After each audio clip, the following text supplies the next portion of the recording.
Salurkan infak dan sodako Anda untuk siaran dakwah dan pendidikan ke Puldapit TV. Semoga siaran Puldapit TV bermanfaat untuk kita semua. Dalam sebuah hadis Rasulullah SAW pernah mengatakan,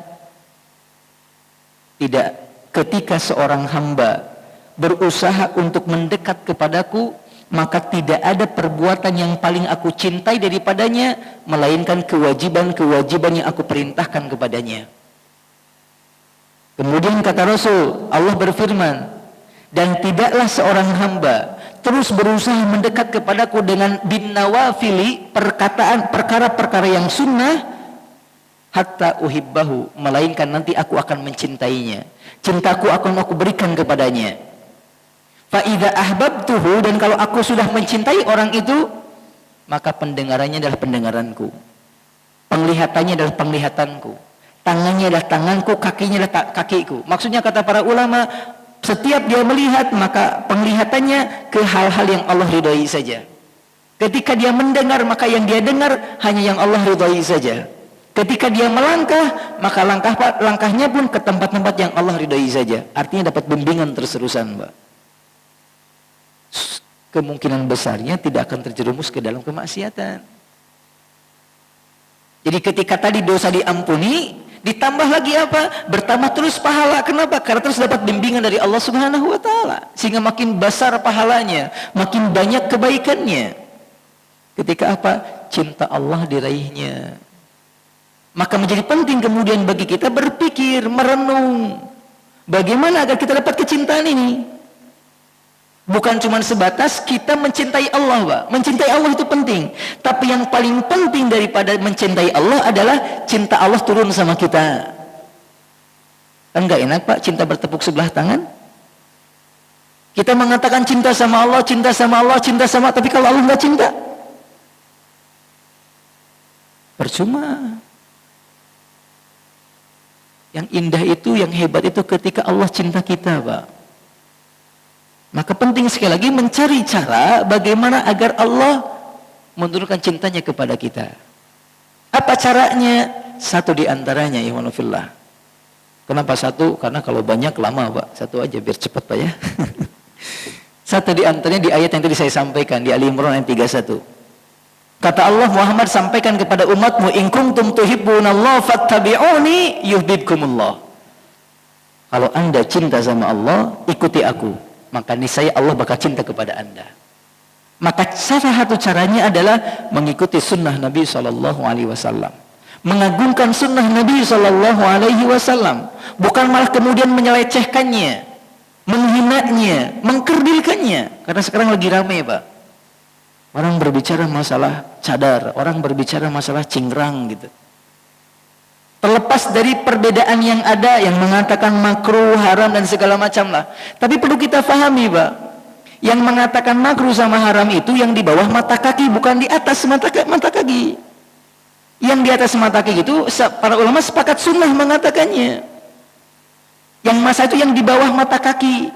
Tapi saya seolah-olah dibalik gitu, seolah-olah begitu. Seolah-olah dibalik sehingga image-nya kan hilap gitu. Ikhwanullah rahimakumullah, enggak demikian. Cadar sampai kemudian bawa-bawa budaya Arab gitu. Enggak demikian, malah ada seorang yang kemudian membawa dalil, membawa bukti, ternyata kata dia, waliyadzubillah, Yahudi itu istri-istrinya pakai cadar. Jadi kalau istri kita juga pakai cadar, tasyabuh dengan orang-orang Yahudi. Ya Allah, logikanya membingungkan, Mbak. Kayaknya beliau nggak belajar usul fikih mungkin, Pak. Di kita itu ada istilah yang disebut dengan syar'u man qablana, Pak. Mungkin bahasa sederhananya beberapa syariat sebelum Nabi Muhammad atau beberapa aturan sebelum Nabi Muhammad yang terus berlangsung aturan itu sampai Nabi Muhammad sendiri gitu. Nah, kalau memang terbukti di Yahudi demikian, bukan berarti kita ngikut Yahudi, tapi itu syariat yang terus Allah berlangsungkan sampai umat-umat berikutnya. Bukan tasyabuh. Apalagi kita melihat kemudian banyak dalil dari kalangan para ulama tentang niqab ini, tentang hijab ini, tentang sadari ini, ikhwan fillah rahimakumullah. Minimal setidaknya kalaupun ada sesuatu yang kemudian jadi perbincangan para ulama atau sesuatu yang ini jelas ada haditsnya gitu, terlepas dari perbincangan yang ada, hemat ana adalah kalau kita memang belum sanggup untuk melaksanakannya, setidaknya jangan mengerdilkan lah, jangan menghina lah gitu. Karena ketika menghina sunnah dampaknya buruk. Kita akan menemukan sebuah ungkapan sebagian para ulama di kitab Ta'dhimus Sunnah tentang kisah orang-orang yang menyepelekan sunnah. Ada orang yang pernah menyepelekan siwak, Pak. Siwak yang kadang kita pun suka merasa jijik kan begitu, Pak ya. Ada orang begitu lihat anak kecil bawa siwak, ngapain siwak jorok gitu. Ini sunnah Nabi. Itu lebih pantas untuk membasuh belakang saya daripada mulut saya. Sampai dia ambil siwaknya, dibersihkan bagian belakangnya, Pak, duburnya. Kata pembawa kisah, beberapa waktu kemudian dia merasakan sakit di perutnya, dan terus sakit sampai membengkak kayak orang hamil. 6 bulan selanjutnya melahirkan seorang makhluk yang tidak jelas bentuknya, seperti manusia tapi mirip hewannya. Laki-laki padahal bukan perempuan. Dikatakan pas lahir sempat teriak-teriak 3 kali, kemudian meninggal makhluk tersebut, dan laki-laki ini 3 hari kemudian meninggal dunia dalam keadaan yang buruk. Ada orang kemudian yang mencela, menghardik atau merendahkan sunnah Nabi tentang larangan minum dari kendi. Yang teko di kita kan nggak boleh Pak gini langsung, harusnya ke wadah dulu gitu. Ada orang merendahkan, meremehkan sunnah itu. Dia ambil teko, dia minum, tiba-tiba keluar ular dari tekonya. Ular dari tekonya. Ada orang yang lagi makan. Di zaman Nabi mah terjadi, ada orang yang makan pakai tangan kiri. Kata Nabi, kul biyaminik. Nggak bisa, Rasul udah terbiasa nih. Kul biyaminik, nggak bisa. Fa inna kalan tastati, kalau begitu ente nggak akan bisa selama-lamanya. Benar kemudian, nggak bisa lagi makan pakai tangan kanan. Gara-gara apa? Kata para ulama, ini menunjukkan tentang kehebatan menghormati sunnah, mengamalkan sunnah. Malah saya malah membaca sebuah riwayat tentang Safinah, Pak. Safinah ini bekas budaknya Nabi SAW. Safinah, salah satu pembantu Nabi lah, budaknya Nabi gitu. Safinah. Kata beliau, saya pernah menempuh sebuah perjalanan di atas laut menggunakan perahu.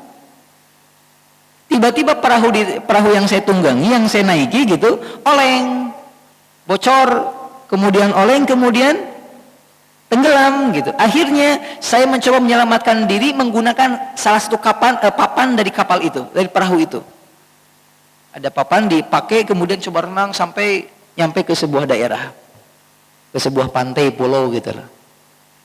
Saya bangun, saya jalan masuk ke sebuah hutan. Lagi jalan berhadapan dengan harimau, ketemu harimau.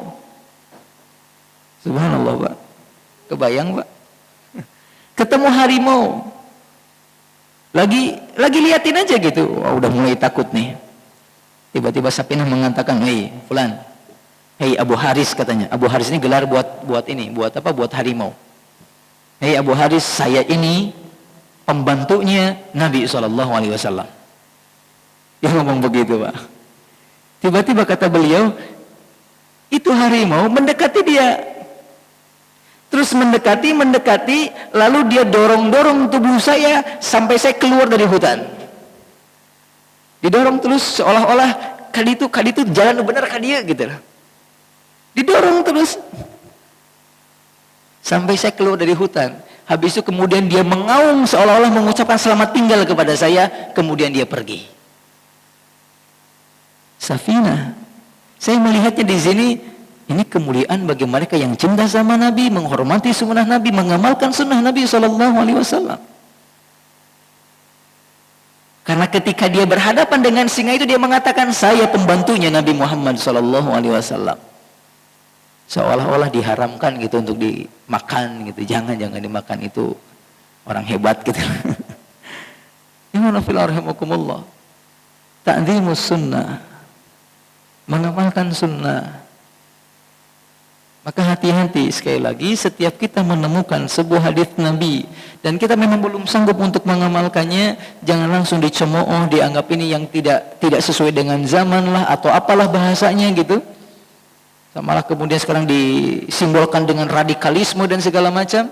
Gara-gara ada kasus dulu katanya gitu yang di Solo apa di mana gitu, yang bom itu si perempuannya menggunakan cadar. Nggak bisa begitu.